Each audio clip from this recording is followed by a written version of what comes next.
sabdamu ya Tuhan. Mari kita berdoa. Ya Bapa, ketika Engkau mengizinkan kami malam hari ini, boleh Engkau jumpai dalam persekutuan kami sebagai gereja yang Tuhan telah selamatkan dalam Kristus Yesus. Sesungguhnya kami tidak mampu untuk berada di dalam kebenaran firman-Mu. Karena itu ya Tuhan, kami mohon kepadamu, taklukkanlah segala eksistensi diri kami yang penuh dengan dosa dan aib ini, supaya firman Tuhan yang akan kami dengar malam hari ini sungguh-sungguh menjadi firman yang akan menguatkan iman percaya kami. Kami sadar benar tanpa firman-Mu kami bukan siapa-siapa, dan kami bisa jatuh menjadi orang fasik. Dan karena itu kami ingin dan memohon kepada Tuhan, biarlah kefasikan kami dikalahkan dan tunduk pada otoritas Tuhan yang penuh dengan cinta kasih itu. Karena itu ya Bapa, bersabdalah kepada kami, ya Roh Kudus-Mu menuntun kami kepada kebenaran yang Allah Tritunggal kehendaki bagi kami untuk kami hidup di dalamnya. Demi Kristus Yesus kami memohon penyertaan-Mu. Amin. Saudara sekalian, kita akan membaca sabda Tuhan dari kitab Yehezkiel 3 ayat 16 sampai ayat yang ke-21. Saya akan membaca ayat-ayat yang genap dan Bapak Mama akan membacanya ayat-ayat yang ganjil. Yehezkiel 3 ayat 16 sampai ayat yang ke-21.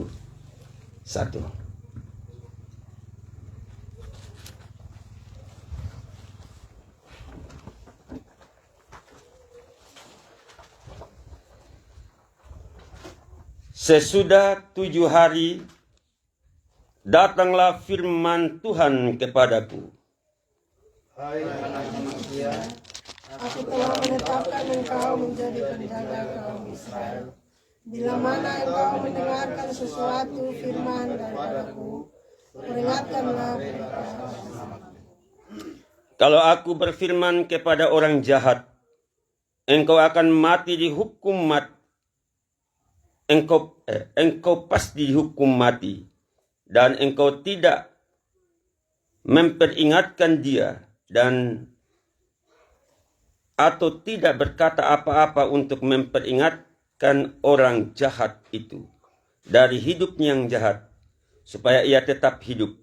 Orang jahat itu akan mati dalam kesalahannya, tetapi aku akan menuntut pertanggungjawab atas nyawanya daripadamu. Tetapi jikalau engkau memperingatkan orang jahat itu, dan ia tidak berbalik dari kejahatannya dan dari hidupnya yang jahat, ia akan mati dalam kesalahannya. Tetapi engkau telah menyelamatkan nyawanya.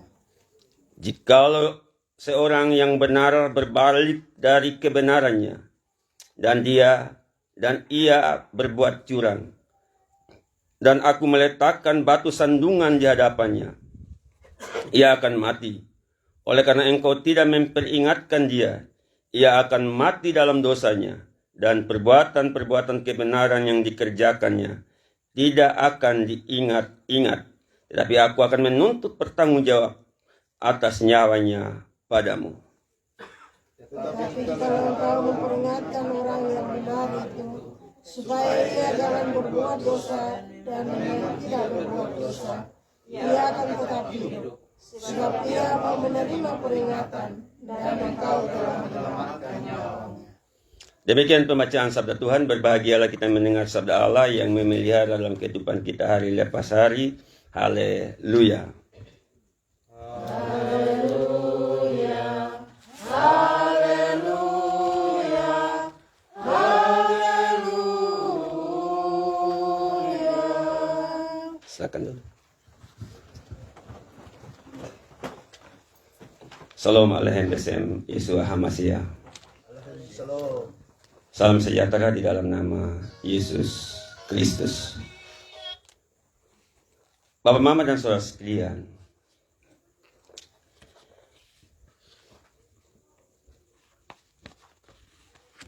ketika saudara-saudara ada dalam persekutuan gereja, apa yang paling tidak disukai oleh Bapak Mama ketika ada di dalam atau ketika merawat iman saudara sekalian?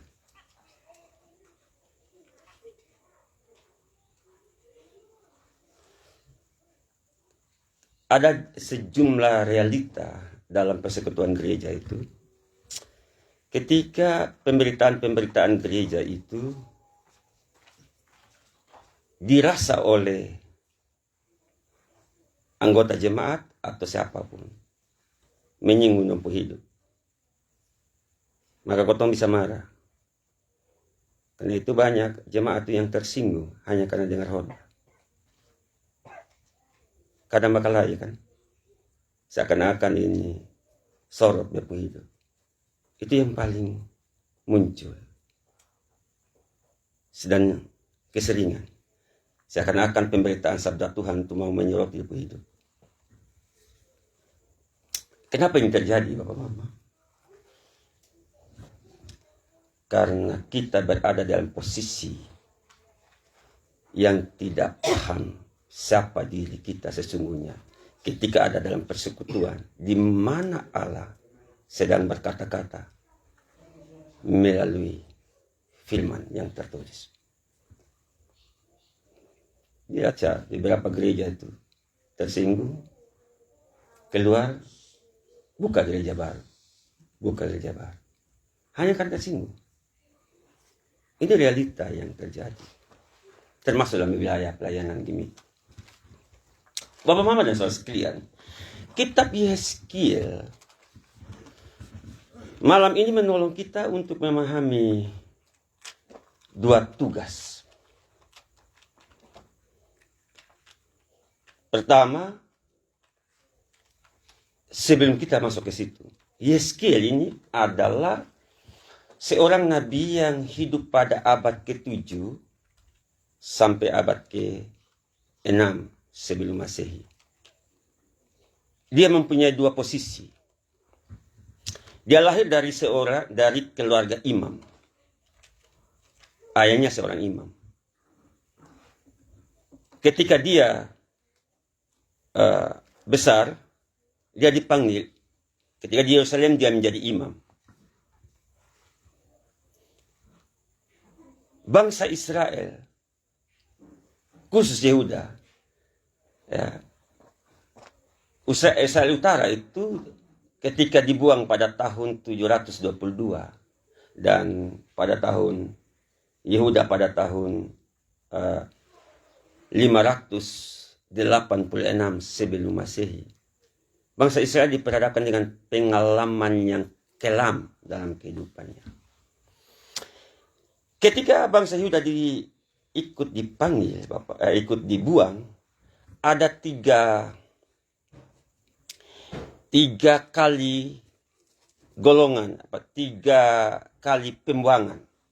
Jadi orang-orang yang dibuang di Babel itu ada 3 kali. Yang pertama terjadi pada tahun 605. Itu orang-orang Yahudi itu dibuang ke Babylon. Yang kedua pada tahun 597. Peristiwa yang kedua itu. Dan pada tahun inilah Nabi Yeskiel ikut diangkut ke Babylon. Pada pembuangan yang kedua. Dan pembuangan yang ketiga terjadi pada tahun 586, di mana Nebukadnezar menghancurkan Second Temple atau Bait Allah yang kedua dan menghancurkan kota Yerusalem. Alat-alat kudus di Bait Allah ikut diangkut ke negeri orang yang tidak mengenal Allah, yaitu di Babylon. Ketika dalam pembuangan, saudara sekalian, Nabi Yeskiel ada di sana. Termasuk Nabi Daniel juga sudah mendahului Nabi Yeskiel. Karena Nabi Daniel itu diangkut pada pembuangan pertama pada tahun 605 sebelum Masehi. Dengan Sadrak, Mesak, dan Abednego. Nah, sebelum kita memahami ini, bagaimana Yeskiel ini dipanggil secara khusus ada di negeri pembuangan. Ada perbedaan antara imam itu dengan nabi. Yeskiel sendiri dia adalah pertama dia sebagai imam, tapi kemudian dia menjadi nabi. Imam itu adalah seseorang yang mewakili umat untuk ada di hadapan Allah. Itu imam. Jadi dia mewakili umat untuk berada di hadapan Allah dan menyampaikan apa yang sementara umat kehendaki mau disampaikan kepada Tuhan. Itu imam. Karena itu imam itu tugasnya berurusan dengan ibadah, termasuk dalam permohonan pengakuan dosa dan ritus-ritus korban. Jadi dia adalah mewakili umat. Sebab tidak bisa umat datang sendiri, harus melalui imam. Kita lihat di dalam bait Allah itu satu tahun supaya dihapus dosanya, doa pengampunan dosa. Itu imam besar hanya satu kali masuk dalam satu tahun untuk doa menaikkan korban penghapusan dosa. Dan imam besar itu harus masuk ke ruang Maha Kudus karena ritus untuk memohon pengampunan dosa terjadi di ruang Maha Kudus. Dan hanya satu orang, hanya imam besar. Imam yang lain tak boleh. Dan kalaupun imam masuk ke situ, dia bukan masuk saja sembarang-sembarang. Karena itu ruang Maha Kudus yang tidak bisa orang lain masuk. Kalau masuk mati. Dan dalam tradisi pada waktu itu, kalau imam mau masuk ke ruang Maha Kudus, ada di rantai sedikit, di tangan atau kakinya dia harus masuk. Kenapa harus buat begitu? Karena jangan sampai imam ini ada salah, langsung masuk dia mati, dong sudah tahu melalui bunyi rantai yang ada.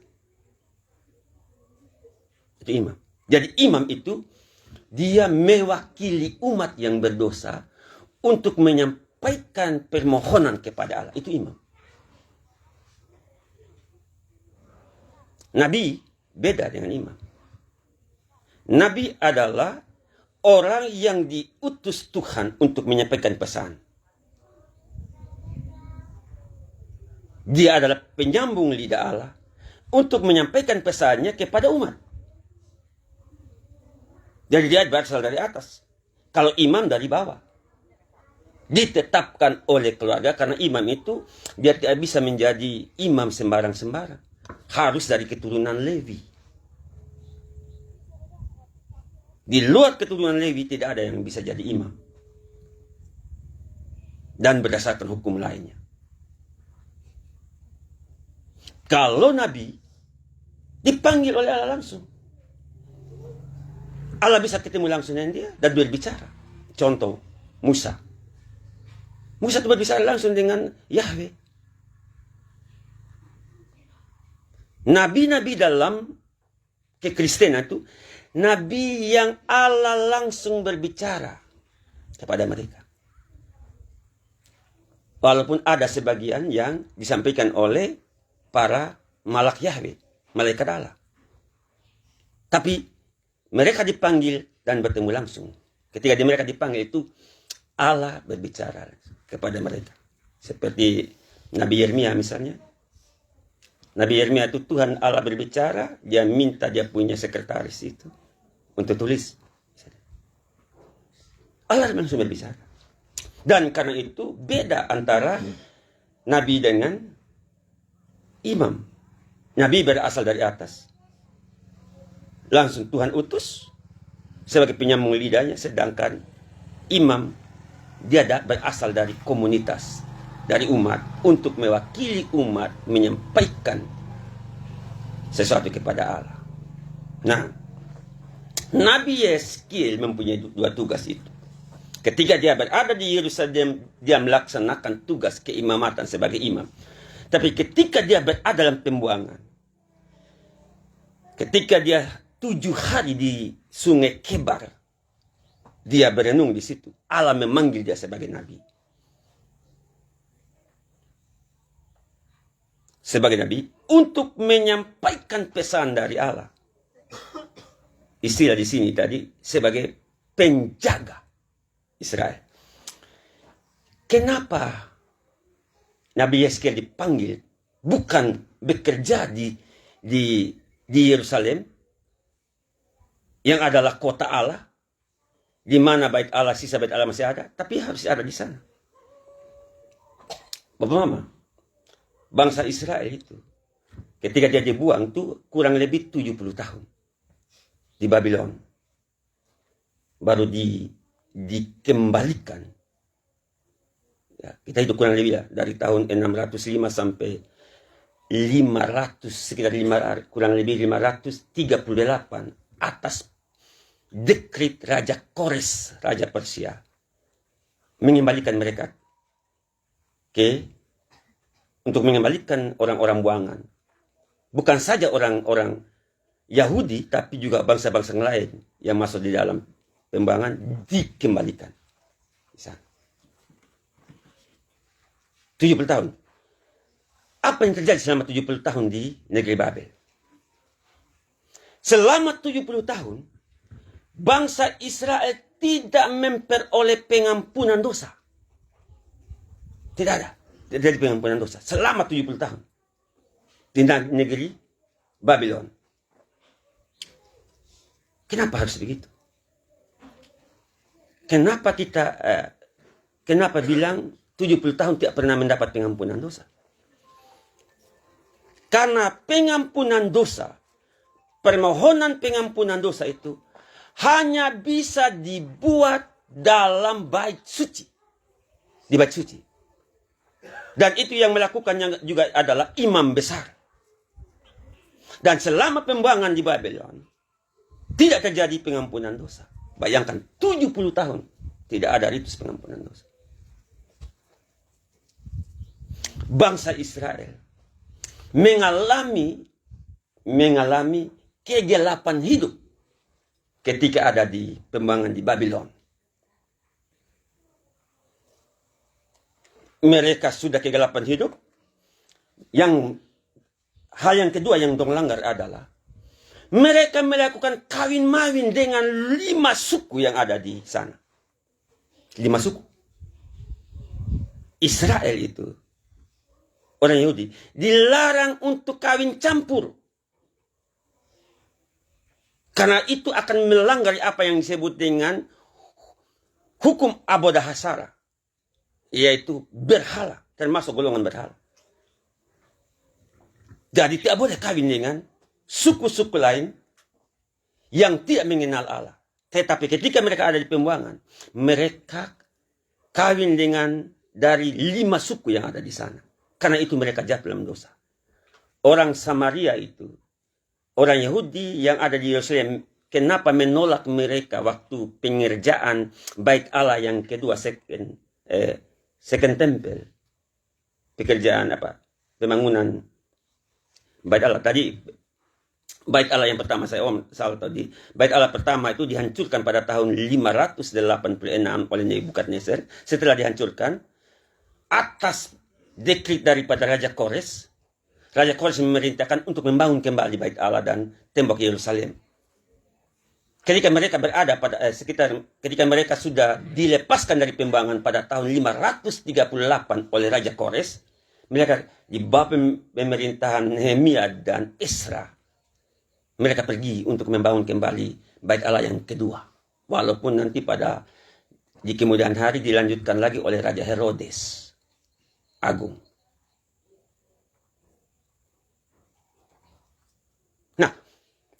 bangsa Israel jatuh dalam dosa di sana. Mereka dilarang kawin, tapi mereka kawin. Mungkin Bapak Mama masih ingat kenapa Yesus ketika bertemu dengan perempuan Samaria, dia bilang, suamimu ada berapa? Engkau telah kawin dengan 5 istri, ya.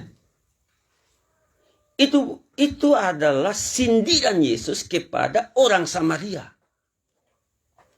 Mereka telah melanggar hukum Tuhan di sana. Karena bangsa Israel dilarang untuk kawin campur dengan suku-suku yang tidak mengenal Yahweh. Karena itu bagian daripada berhala, dianggap sebagai orang-orang yang telah berhala. Dan karena itu orang Samaria ditolak oleh orang Yahudi waktu pembangunan Bait Allah yang kedua. Karena itu orang Samaria, mereka pergi ke Bukit Gerizim untuk membangun Bait Allah tandingan di sana. Oke. Nah, dalam keadaan seperti itulah Nabi Yehezkiel dipanggil Tuhan untuk kasih ingat bangsa Israel. Dia dipanggil untuk berfungsi sebagai nabi, untuk memperingatkan 2 kelompok manusia.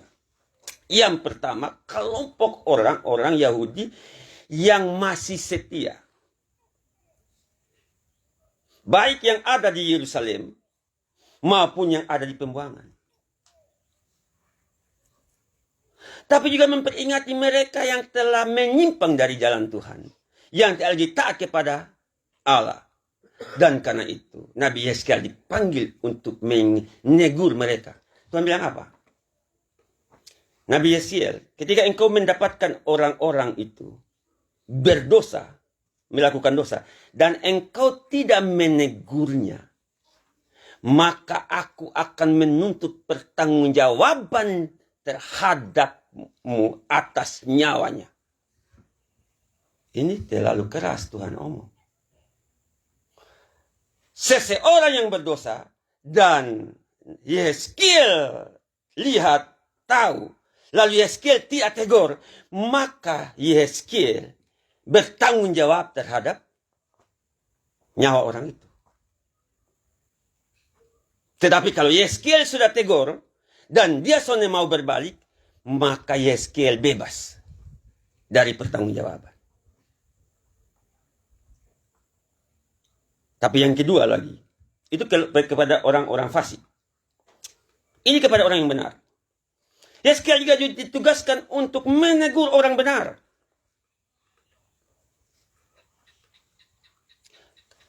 Ada orang yang sudah jadi orang benar, tetapi mereka menyimpang, melakukan sesuatu yang di luar kehendak Allah. Nabi Yehezkiel bilang, kalau ada orang benar yang melakukan kesalahan dan kamu tidak menegurnya, maka aku akan menuntut pertanggungjawaban kepadanya. Pertanggungjawaban kepadamu atas nyawanya. Tapi satu catatan, menurut Allah yang disampaikan kepada Nabi Yehezkiel, kalau orang benar itu ketika ditegur dan dia tidak mau berbalik dan dia bertobat, aku akan meletakkan batu sandungan. Dan kebenaran-kebenaran yang dia buat selama ini tidak Tuhan ingat-ingat. Jadi kalau orang benar berbalik dari kebenarannya dan menjadi orang fasik, Tuhan bilang, walaupun perbuatan baik yang selama ini, sonde ingat-ingat. Saya selalu kasih ingat para penatua, diaken, pengajar di gereja. Beta bilang begini, yang susah masuk surga itu bukan jemaat. Yang susah masuk surga itu adalah pendeta, pentua, pengajar, diaken, sebagai orang yang telah dibenarkan Tuhan. Kalau engkau tidak setia dan engkau tidak berani untuk kasih tahu apa kehendak Tuhan, apalagi kompromi. Itu. Dalam firman-Nya tadi. Karena setiap seorang pemimpin rohani akan diminta pertanggungjawabannya oleh Allah. Lebih berat tuh tugasnya. Ini termasuk pendeta dalam tugas pengutusan. Menjadi pendeta itu tidak gampang, apalagi melaksanakan tugas kenabian. Pendeta itu Dia bukan nabi, tetapi dia melaksanakan dua tugas. Tugas melaksanakan tugas-tugas keimamatan, tapi juga melaksanakan tugas-tugas kenabian. Tugas keimamatan, mensafaatkan jemaat, memohon pengampunan kepada Allah. Membawa jemaat ke hadirat Tuhan. Itu tugas-tugas kenabian. Tugas-tugas keimamatan yang dilaksanakan oleh hamba Tuhan. Tetapi tugas-tugas kenabian adalah menyampaikan apa yang Tuhan kehendaki berdasarkan firman Allah. Kalau tugas-tugas berdoa untuk bawa umat ke hadirat Allah, orang sudah marah. Tetapi yang tantangan paling berat itu bagi Mama Pendeta, ketong hamba Tuhan itu adalah tugas kenabian. Ketika kotong omong sampaikan firman Tuhan dan kena di jemaat punya hidup, jemaat banyak yang tersinggung. Tapi harus kasih tahu, soal dia mau terima atau tidak, itu urusanmu dengan Allah. Tapi kebenaran firman Tuhan harus sampaikan. Dan itu tidak gampang. Kadang-kadang ini tarik pendeta dari mimbar. Kalau dokter tersinggung, itu dekat mau umur pendek. Yang begitu-begitu banyak. Jangan karena marah pada firman Tuhan, baru buat kejahatan, engkau akan masuk neraka. Dan itu harus diketahui. Tugas seorang pelayan, seorang yang mewakili Allah untuk menyampaikan sabdanya, sampaikan kebenaran. Soal mau terima atau tidak. Dan itu tantangan bagi kotong para hamba Tuhan. Ya, Pendeta dipanggil akan diutus. Gereja sudah mengutusnya dan tinggal nanti akan pergi ke tempat tugasnya. Tugas ini tidak gampang. Karena kita berhadapan merawat iman umat itu bukan pekerjaan yang gampang. Pendeta di mana-mana pro kontra itu ada. Ada yang baik, ada yang terima. Kalau kau omong tak salah dong marah, terima. Itu konsekuensi. Karena pendeta itu ibarat seperti tali jemuran. Nanti pakaian yang kotor kasih naik itu tali jemuran, pakaian yang bersih juga kasih naik. Itulah kotong pun panggilan di situ. Dan hari ini Pendeta tidak boleh bersyukur karena gereja menetapkannya dan mengutusnya kembali untuk menyatakan kehendak Allah. Dua tugas keimamatan. Dua tugas yang akan dilaksanakan oleh Tuhan, yaitu tugas keimamatan, membawa umat ke hadirat Allah, tapi tugas juga menyampaikan kehendak Allah kepada umat. Saya selalu omong dalam gereja, jangan pernah kotong anggap Bapak Mama kalau datang gereja itu hanya rutinitas. Kalau hanya mau datang ke gereja untuk memohon pengampunan, selama sudah pergi gereja, kopi minta ampun dulu. Kalau yang begitu datang, tak usah pergi. Tak usah datang di gereja. Kalau motivasimu hanya pergi gereja, minta ampun, tak usah pergi. Motivasimu salah. Betul, dalam gereja itu kita akan memohon pengampunan daripada Allah. Dibawakan oleh para hamba Tuhan dalam syafaat. Membawamu ke hadirat Tuhan, betul. Tapi kalau motivasi untuk itu, setelah pulang gereja buat lagi, itu motivasi yang salah. Orang pergi gereja itu bukan untuk cari keselamatan, cari itu. Orang pergi gereja itu. Kenapa kita pergi gereja? Kenapa harus ada dalam persekutuan? Baik ibadat rayon, ibadat apa-apa. Kenapa? Orang pergi itu dalam persekutuan seperti ini, Bapak Mama. Karena dalam persekutuan ini kita Allah Tritunggal menjumpai saudara dan saya. Masih ingat kata Yesus, di mana 2-3 orang berkumpul? Di situ ada. Karena itu persekutuan itu, berdoa bersama, ibadah bersama, adalah wujud daripada Allah berkenan menjumpai saudara. Ketika Allah berkenan menjumpai kita, Allah menyampaikan isi hatinya melalui tugas kenabian yang disampaikan. Tapi bukan sekedar itu saja. Setelah Allah berkata-kata, kita umat berkata-kata kepada Allah. Karena itu di dalam persekutuan kita, dalam ibadah apa saja, dua hal terjadi. Allah berkata-kata kepada kita dan kita berkata-kata kepada Allah. Karena gereja melaksanakan dua tugas saja. Tugas keimamatan dan tugas kenabian. Hamba Tuhan mewakili umat untuk memohon kepada Allah. Membawa kita. Kita berkata-kata kepada Allah. Dan Allah berkata-kata lewat firman yang diberitakan oleh khotbah. Allah berkata-kata. Allah hadir di situ.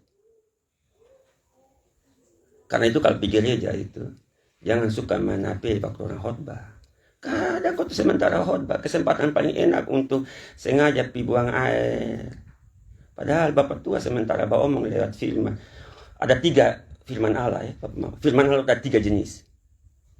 Yesus adalah firman Allah yang menjadi manusia. Itu firman. Dan firman Allah yang menjadi manusia ini diberitakan dalam Alkitab. Karena itu Alkitab adalah firman Allah yang tertulis. Dan yang ketiga, khotbah adalah firman Allah yang diberitakan. Sang Injil itu adalah Yesus. Sang firman adalah Yesus sendiri. Dan Alkitab menulis tentang sang firman ini. Baik para nabi dalam perjanjian lama maupun para rasul dalam perjanjian baru. Mereka menulis kesaksiannya tentang sang firman. Karena satu-satunya sang firman hanya Yesus Kristus. Yang lain omong kosong. Nanti kalau soal apakah Yesus sudah ada dalam perjanjian lama, nanti lagi khotbah lain kali akan seperti itu doktrin tentang Yesus dalam perjanjian lama. Tapi yang menjadi catatan bagi kita adalah Yesus adalah firman-Nya Allah. Dan firman Allah inilah yang dinubuatkan, yang diceritakan, ditulis dalam perjanjian lama sebagai nubuatan dan penggenapannya dalam perjanjian baru yang ditulis oleh para rasul. Kesaksian itulah yang tiap hari, tiap minggu, tiap dalam pemberitaan seperti ini kita saksikan. Karena khotbah itu adalah firman Allah yang diberitakan. Pernah alami kesonnya. Kalau pendeta khotbah kan Pak Joraket karena khotbah terlalu lama sampai hampir 1 jam. Kadang-kadang dong sonnya batoknya bikin batok. Terlambat TBC susah itu. Itu karena datang, sonnya siap untuk mengalami perjumpaan. Supaya orang tahu ini. Wih, Papa menasi neno ije, mafina, pikir yo. Padahal, tadi malam koto masih lingkar bersama-sama. Bukan. Mau lingkar, kalau sonnya lingkar, motivasi kamu pergi itu. Untuk kami mengalami perjumpaan dengan Allah. Karena itu pergi gereja untuk apa?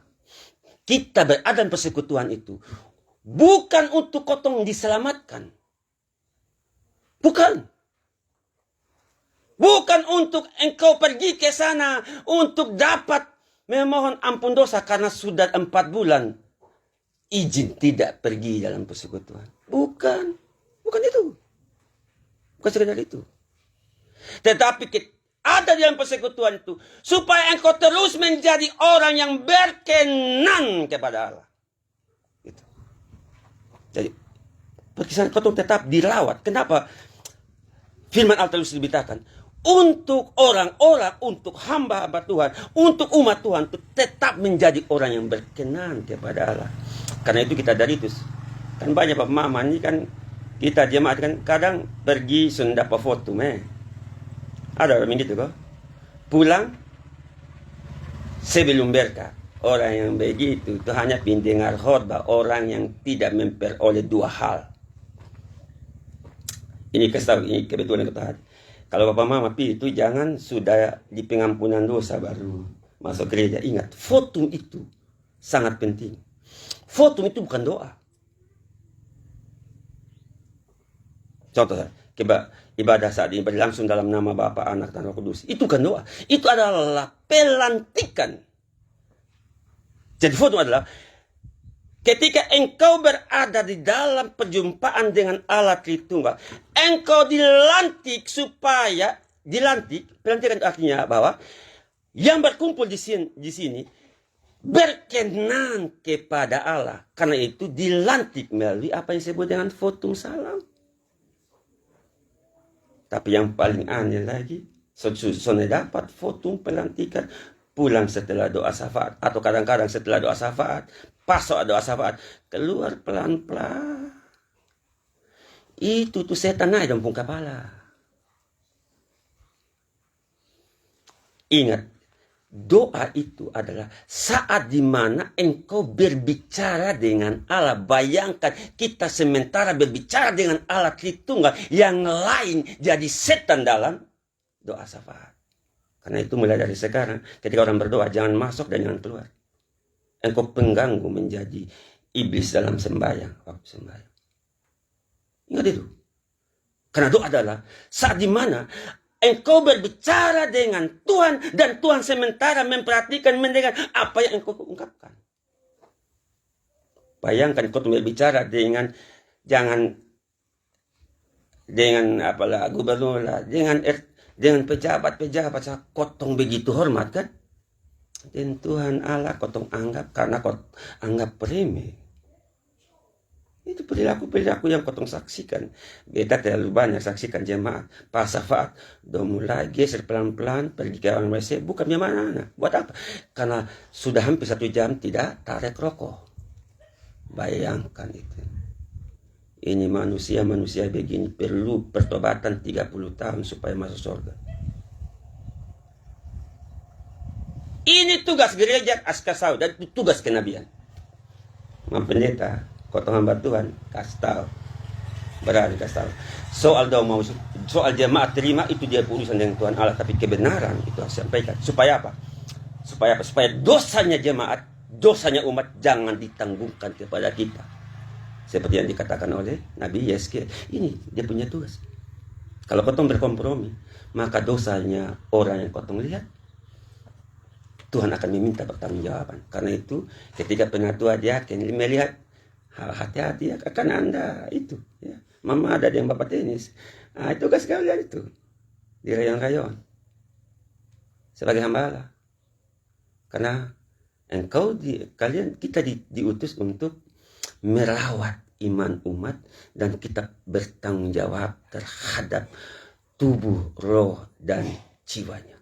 Karena masuk surga itu bukan sekedar roh. Doktrin tentang surga, yang masuk surga itu adalah tubuh, roh, jiwa kita. Anti ruh, bukan sepotong sah. Ada beberapa penginjil bilang, saya kadang-kadang pi KPI atau pi menginjil, sering kita bilang, beta mau cari jiwa. Kotong cari jiwa tuh.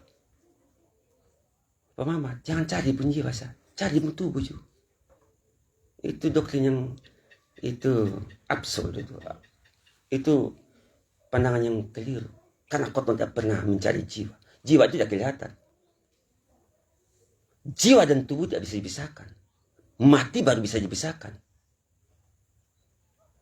Lalu nanti pas kebangkitan. Ketika Yesus datang menjadi hakim, Tuhan Yesus akan membangkitkan tubuh kita yang sudah jadi abu menjadi tubuh kebangkitan yang baru, yang tidak dapat mati lagi, lalu bergabung dengan roh dan jiwa kita yang ada di yang namanya Firdaus, atau tempat intermediate state, tempat antara. Dalam doktrin Kristen itu kan, kemanakah orang mati? Kemana kalau orang mati? Memang dalam Protestan itu ada beberapa pandangan. Tapi kau tak usahlah terlibat dalam situ. Paling tidak 2 pandangan. Menurut orang doktrin Kristen, kalau orang mati itu, pertama, pas dia mati terjadi pengadilan. Ada 2 pengadilan. Pengadilan yang namanya pengadilan personal, yang kedua pengadilan komunal. Itu pandangan pertama. Pengadilan personal terjadi pas mati langsung diadili, ketemu roh kita apakah ke surga atau ke neraka. Karena itu menurut doktrin ini, maka tidak ada roh orang mati yang bergenta. Jangan, tidak ada.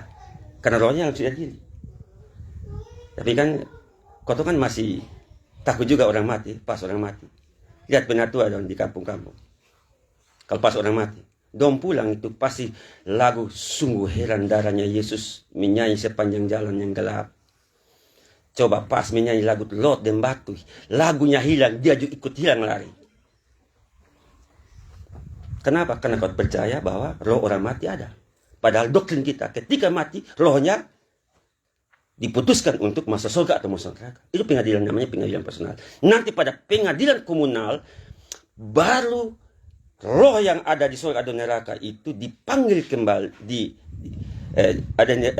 neraka atau surga itu nanti berkumpul kembali dengan tubuh kebangkitan yang dibangkitkan oleh Yesus. Karena Yesus adalah hakim di akhirat nanti. Tapi pandangan yang kedua, bahwa ketika orang mati, mereka rohnya berkumpul di namanya intermediate state, tempat tempat antara. Ada juga yang sebutnya sebagai Firdaus dan sebagainya. Di situ berkumpul menunggu pengadilan Kristus yang kedua. Ketika nanti pada pengadilan Yesus yang kedua itu akan terjadi bumi baru dan langit baru. Soalnya neraka sekarang iblis belum iblis belum dihakimi. Jangan terlalu percaya itu pengabar KPI bilang Tuhan bawa mereka ada KKR bilang Tuhan bawa mereka ke neraka, membawanya ke neraka, setan ada di neraka. Bagaimana orang yang isap rokok itu ditarik di bibir panjang-panjang karena isap rokok ada di neraka sana. Apalagi pendeta isap rokok ditarik bibirnya panjang-panjang, setan tarik. Itu tukang menghayal itu. Itu doktrin yang tidak benar. Sekarang iblis belum dihukum dan iblis belum ada di neraka. Sekali masuk di neraka, iblis bisa keluar. Itu ajaran Alkitab yang benar. Karena penetapan surga dan neraka yang final itu ketika penghakiman Yesus yang terjadi. Makanya kita Bapak Mama belajar itu jangan belajar di YouTube. Ada yang baik, tapi ada juga pengajaran sesat di YouTube. Apalagi itu saya juga orang di TikTok ya, tapi TikToknya saya TikTok untuk yang baik, bukannya untuk yang manfaatkan media sosial untuk pengabaran Injil, kesaksian, dan ajaran yang benar.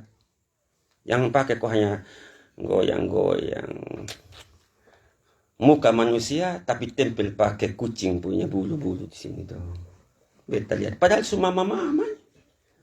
Ini mama-mama keren, itu mama-mama yang menjadi ABG baru. Janganlah. Banyak itu. Jangan. Manfaatkan media sosial untuk pengabaran Injil. Dan kesaksian untuk membawa orang kepada kebaikan. Selamat melaksanakan tugas Imam Pendeta. Jangan pernah kendur dengan dua panggilan iman. Melaksanakan tugas keimamatan. Dan juga menyuarakan suara kenabian yang Tuhan berikan. Konsekuensi jadi hamba Tuhan adalah dibenci.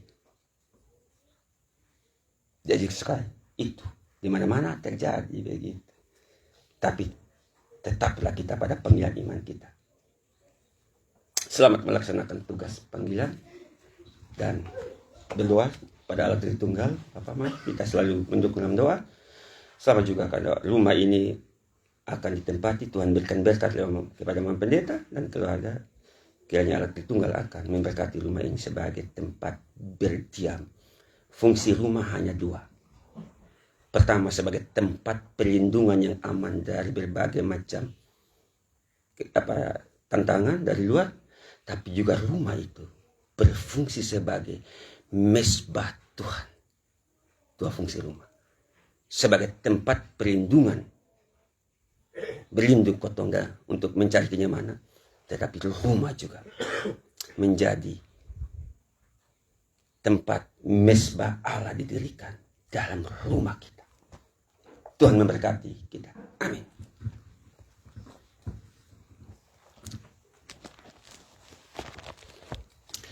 Bapak Mama dan saudara-saudara yang dikasihi Tuhan, marilah kita menyatakan akta syukur kita kepada Allah.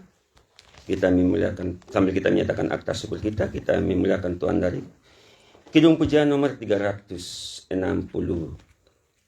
Bagi Yesus kuserahkan hidupku dan sebagainya.